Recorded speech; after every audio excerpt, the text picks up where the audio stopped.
ইন্ডাস্ট্রির উপরে যে আসলে আমাদের অর্থনীতি কিন্তু ডিপেন্ডস, আমি যদি বলি তার আগে আসলে বাংলাদেশ গার্মেন্ট অ্যাসোসিয়েশনটা কি আমি একটু বলছি। বিজিবি যাত্রা শুরু হয় 2006 সালে। এটা বিসিসিআর ক্লাস 1 একটা সংগঠন। এখানে 1700 ব্যবসায়ী আমাদের মেম্বার আমাদের আছেন, যারা বাংলাদেশের অর্থনীতিতে $15 বিলিয়ন, প্রায় আমি আবারও বলছি প্রায় $15 বিলিয়ন কন্ট্রিবিউশন করছেন। আমরা এই 1700 বাইং অফিস মেম্বার যারা আছেন তারা অক্লান্ত পরিশ্রম করে বিজিএমই, বিকেএমই, বিটিএমই, বিজেপিএমই এবং বিভিন্ন সংগঠনের সাথে কোলাবোরেটলি কাজ করে এই ইন্ডাস্ট্রির সামনের দিকে নিয়ে যাচ্ছেন। কিন্তু আজকে আমরা একটা হুমকির সম্মুখে চলে আসছি। আজকে শুধু এই হুমকিটা কিন্তু কোনো একটা অ্যাসোসিয়েশনের জন্য না, পুরো একটা ইন্ডাস্ট্রি কিন্তু চেইন। আপনি একটা জায়গায় ইম্প্যাক্ট হলে কিন্তু সবাই, আজকে হয়তোবা বিজিবি অনেক সময় আগে থেকে ফ্রন্ট লাইনে আসে নাই, কথা বলেন, কিন্তু এখন আমরা এই প্রথম ইলেক্টেড বোর্ড এসে আমরা কিভাবে সকল সংগঠনকে নিয়ে একসাথে ইন্ডাস্ট্রির জন্য কাজ করার সে লক্ষ্যে কাজ করছি। আমাদের ইন্টারিম গভর্নমেন্ট $44.4 বিলিয়ন একটা প্ল্যান করেছেন, গোল করেছেন। বাট আমার খুব জানার ইচ্ছা, এই যে গোলটা করেছেন এটা রোডম্যাপ কোথায়?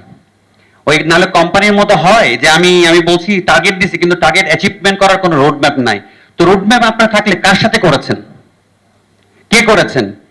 যে ব্রোকারেজরা যারা বিসিএস করে পাস করে আসছেন, যারা গার্মেন্টসের লাইনে ঢুকে নাই, কাজ করে নাই, বায়ারদের অর্ডার আনার জন্য সুটকেস নিয়ে রাস্তায় রাস্তায় ঘুরে নাই, হোটেলে যায় নাই, বিভিন্ন ফেয়ার অংশগ্রহণ করে নাই, যারা টেক্সটাইল মিলের চাকা ঘুরায় নাই, যারা ট্রিমস এক্সপেক্টে প্লাস্টিক নিয়ে বিভিন্ন জায়গায় ঘুরে নাই, কাস্টমসে পড়ে থাকে নাই, অন্যদের সাথে কথা না বলে সচিবালয়ের মধ্যে কথা বলে যদি রোডম্যাপ করেন, তাহলে কি সেটা বাস্তবায়ন করা সম্ভব হবে?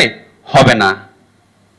তাহলে যেই ব্যক্তিগুলো, যে অ্যাসোসিয়েশনগুলো এই স্বপ্নের সাথে বাস্তবায়নের সাথে রিলেটেড, তাদের সাথে আমরা কথা বলে নেই।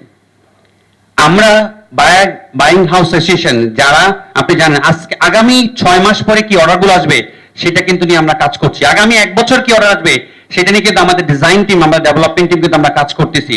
তো আমরা সেগুলোর সাথে না বসে আমরা নীতি নির্ধারণ করছি। সেখানে আমাদের কাছে একটা কোশ্চেন, আমরা কি সঠিক রুটম্যাপ করতে পারছি না। আমাদের বড় ক্রাইসিস আমাদের সিকিউরিটি। আমাদের কিন্তু কোনো এই ইন্ডাস্ট্রি কিন্তু আমরা সিকিউরিটি বলতে পারছি না। যেটা সবচেয়ে বড় দামি জিনিস আমরা হারাচ্ছি সেটা হচ্ছে রেপুটেশন। আমরা এই বাংলাদেশের যে এই আনলিমিটেড সেক্টর, এই 80 দশক থেকে শুরু করে এই সুনামটা অর্জন করেছিলাম, যখন আমরা বিভিন্ন ক্লায়েন্টের সাথে, সিওদের সাথে কথা বলি, একটা কথা বলছেন, আমি তো জানি যে আগামীতে ইলেকশন অথবা তোমাদের বাংলাদেশে কিছু না কিছু প্রবলেম হবে, কারণ তারা ট্রাস্ট পাচ্ছে না। তারা আমাদের থেকে বেশি দামে আমাদের পার্শ্ববর্তী কম্পিটিটর দেশে কিন্তু অর্ডার প্লেসমেন্ট করতেছেন শুধুমাত্র নিরাপত্তাহীনতার জন্য। এটা অনিশ্চয়তার মধ্যে তাদেরকে ফেলে দিয়েছি।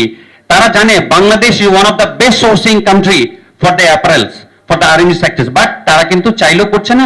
কারণ আমাদের গভর্নমেন্ট থেকে আমরা কতটুকু বিভিন্ন রিটেলার, টপ রিটেলার, ওয়ালমার্ট বলেন, সিএনডে বলেন, ইন্ডেক্স বলেন, আমরা আমাদের থেকে তাদের কাছে বসে, তার সাথে বসে নিরাপত্তা দিতে পেরেছি, তাদের সাথে একটা কমিটমেন্ট করতে পেরেছি, তাদের কাছে ব্যবসা চেয়ে পেরেছি, আমরা কিন্তু পারি নাই।